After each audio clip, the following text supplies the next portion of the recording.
Are you excited to make macrame? Mama!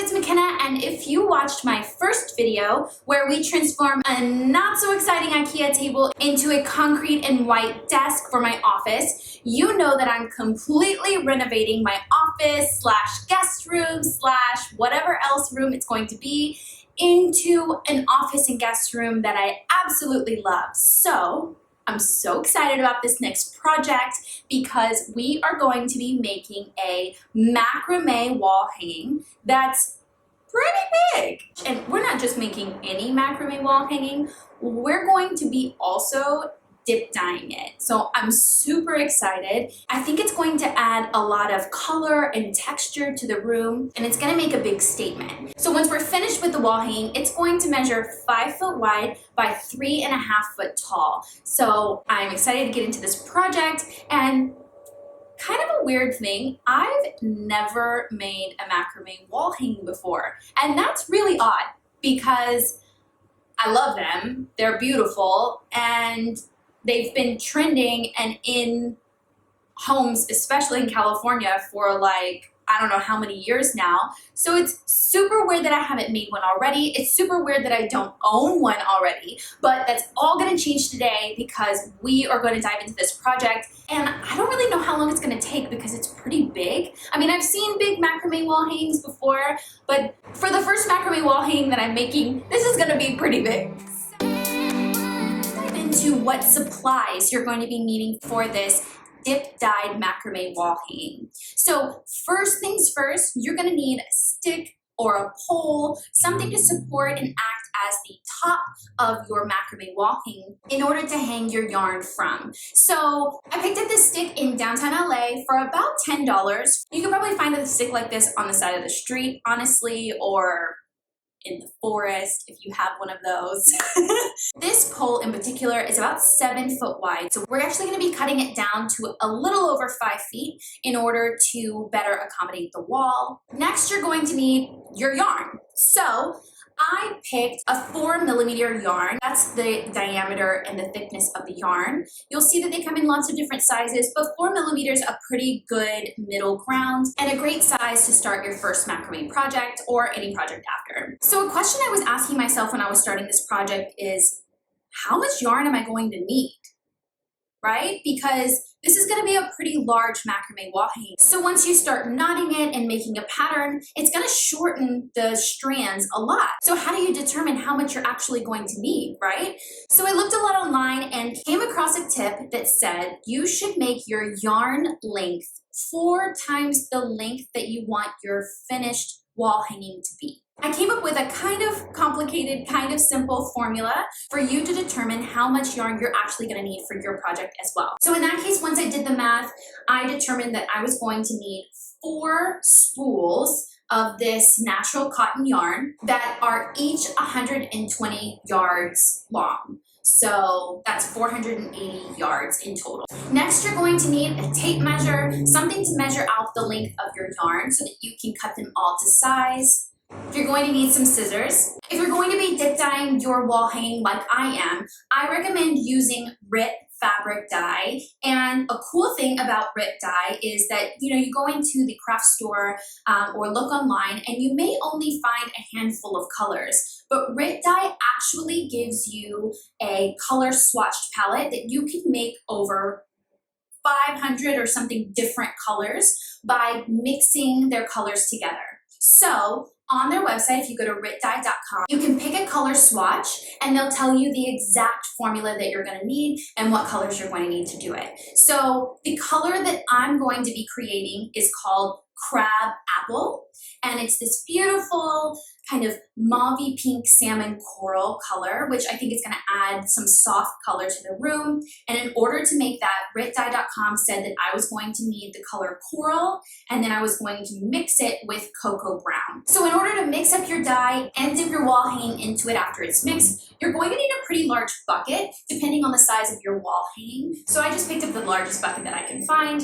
So in order to mix up your dye, you're going to need a wooden stirrer just like this one in order to mix it all up. So when I started thinking about making this macrame wall hanging, I really wanted to start off with a pattern. So I looked around on Pinterest and Instagram and found some patterns that I liked, some knotting techniques that I liked, and started to sketch out my pattern. You can definitely just sit down at the yarn and start knotting, but I would recommend kind of sketching out the pattern that you like so that you know what you're getting yourself into, and definitely determine how big you want your wall hanging to be so that you can determine how much yarn you're actually going to need for this project. So with the wall hanging that I'm going to be making today, I'm going to be using 3 different knotting techniques, and I'm going to show you how to do each of those so that you guys can also incorporate those into your wall hanging pattern.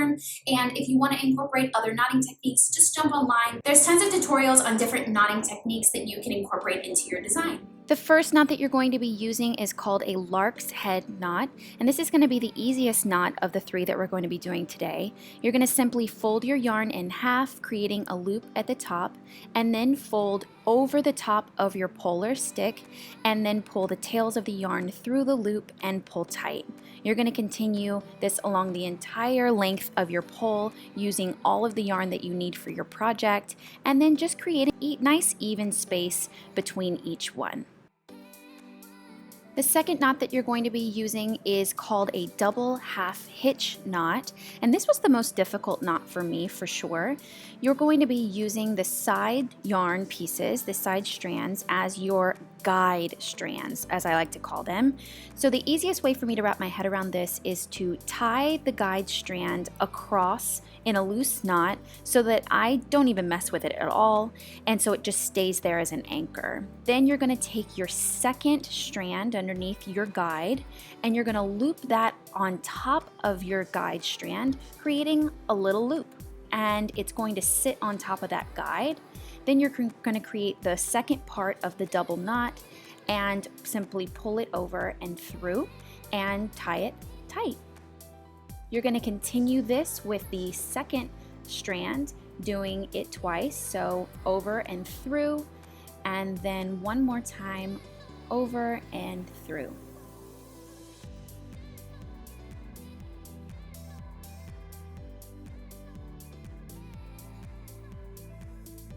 You're just going to loosen up your guide, and then you're going to do it the opposite way. So you're going to loosely tie a knot with your guide on the right side so that it doesn't move, and then you're going to take your second strand and you're going to go over and through, creating a little loop, and then you're going to do it again. This creates the second part to the same knot,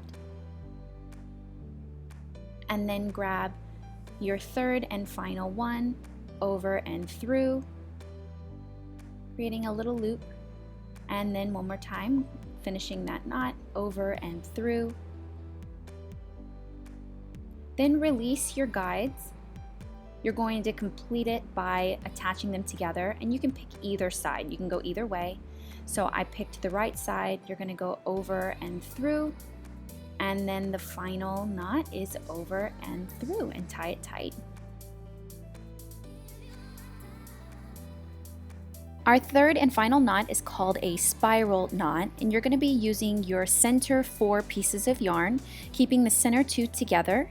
Fold your left strand over the top of the center 2, and then your right strand goes above your left strand and then through the back and creates like a little pretzel on top of your 2 center pieces. You're just going to push that up to the top and pull it tight. And you're going to continue to do this left side over, right side over and under and through, and pull it tight. You're going to continue this until you have the desired length spiral that you want for your project.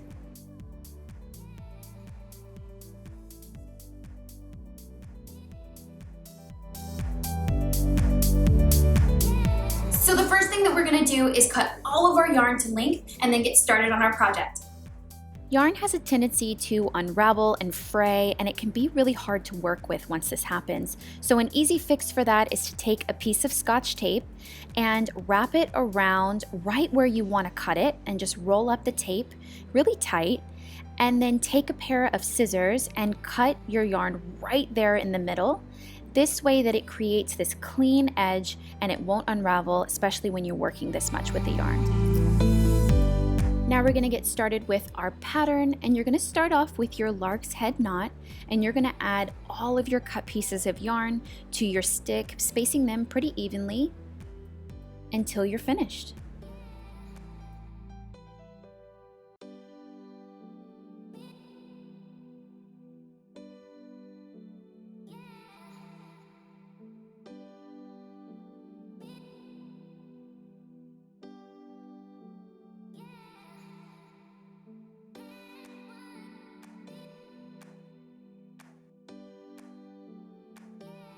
After you've applied all of your strands of yarn using the lark's head knot, we're going to be starting on the diagonal or diamond shape pattern of my design using the double half hitch knot.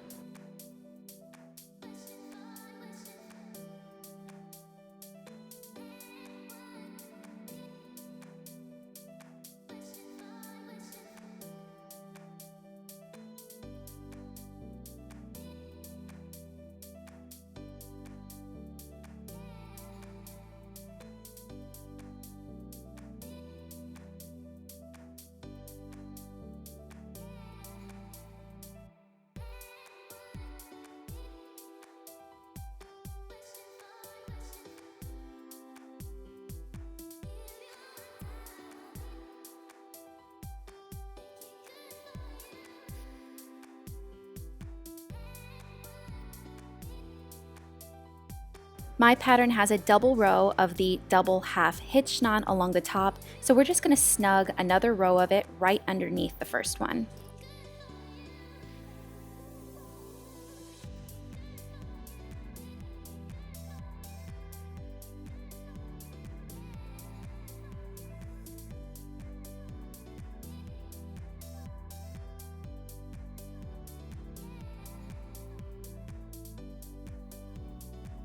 After these first two diagonal rows, I have a spiral knot. So keeping the center two strands in place, fold your left strand over the top and then your right strand over your left, under and through, and then tie up to the top really tight. Continue this until you have the desired length of the spiral knot you want. Mine is 8 knots.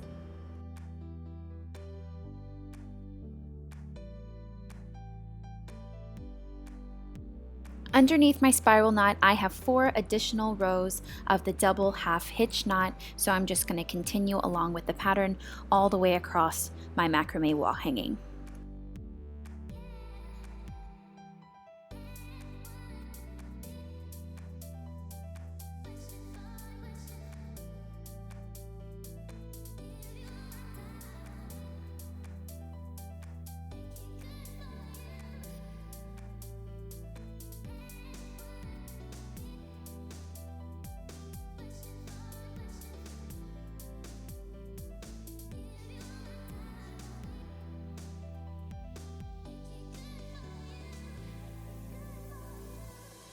Underneath those 4 rows, I have a straight line of a half hitch knot, which is only the first part of a double half hitch knot. So we're going to be taking this all the way across the wall hanging, tying all of the individual panels together. And because I hate crooked lines, I'm going to simply use a measuring tape to make sure that my straight line is actually straight, marking off where I need it to start and end. So we're going to start with the first loop of a double half hitch knot and then leave that alone and move on to the second strand doing the same thing. So we're not completing the double half hitch knot, we're just using the first part so that we can create a nice straight line all the way across.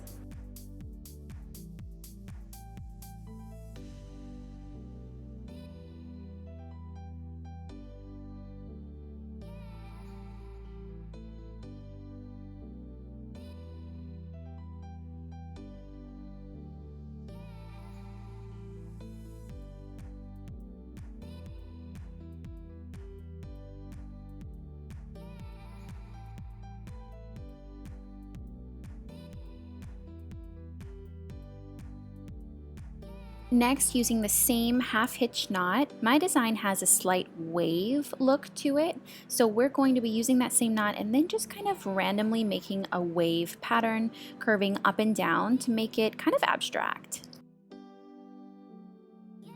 Next, I have a gathered look design, and I cut some smaller pieces of yarn, and I'm just going to start separating all of the strands evenly so that I don't get confused. I'm just going to go across the whole row and separate them in groups of 6. Once I have them all separated, I'm going to go back and tie them nicely, tying the knot in the back of the strands, and then using some fabric glue and cutting off the tails to make a clean edge. Next, I have another abstract wave, kind of looking a little different than the top one to make a really unique look, and so I'm just going to use that same half hitch knot and go across the entire macrame wall hanging.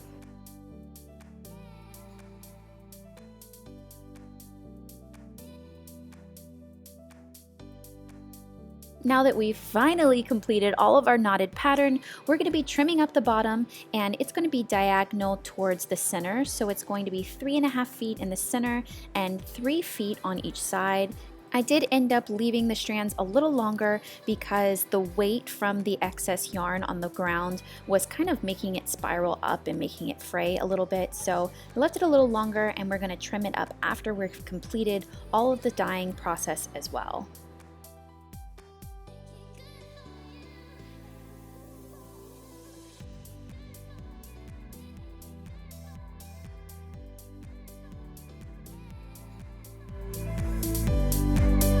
Finally, we're to the fun and slightly terrifying portion of our project, dyeing. So you're going to need 3 gallons of hot water, and you're going to soak a portion of the yarn that you're going to be dyeing in the hot water and start mixing your dye. For my crab apple, I'm going to need 1/2 cup of coral and 2 tablespoons of cocoa brown.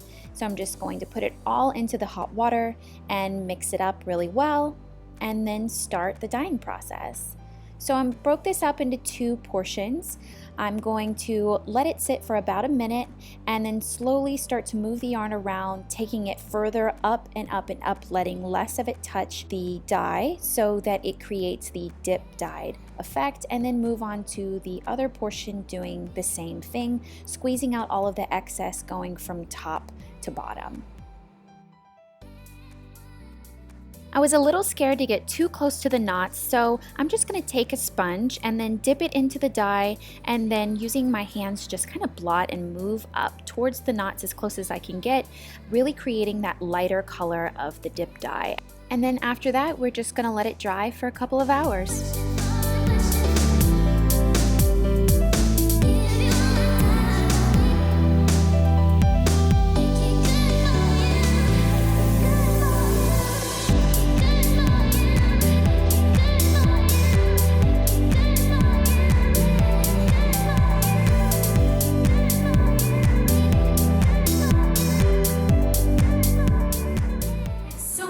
This project, although the knotting process did take quite a long time. I did it over several days, but I still had so much fun doing it, and I can't wait to create more of these. And I may be creating one more very soon to go in a different room, so definitely something that you should try. If you liked this video, give it a thumbs up below, and if you want to follow along on my complete renovation of my office/guest room, hit the subscribe button below, because I can't wait to share my next project with you. It's going to be just as amazing as the last two, although these are going to be pretty hard to top. I can't wait for you guys to see the next project, and I will see you next week. Bye, guys. You want to say hi?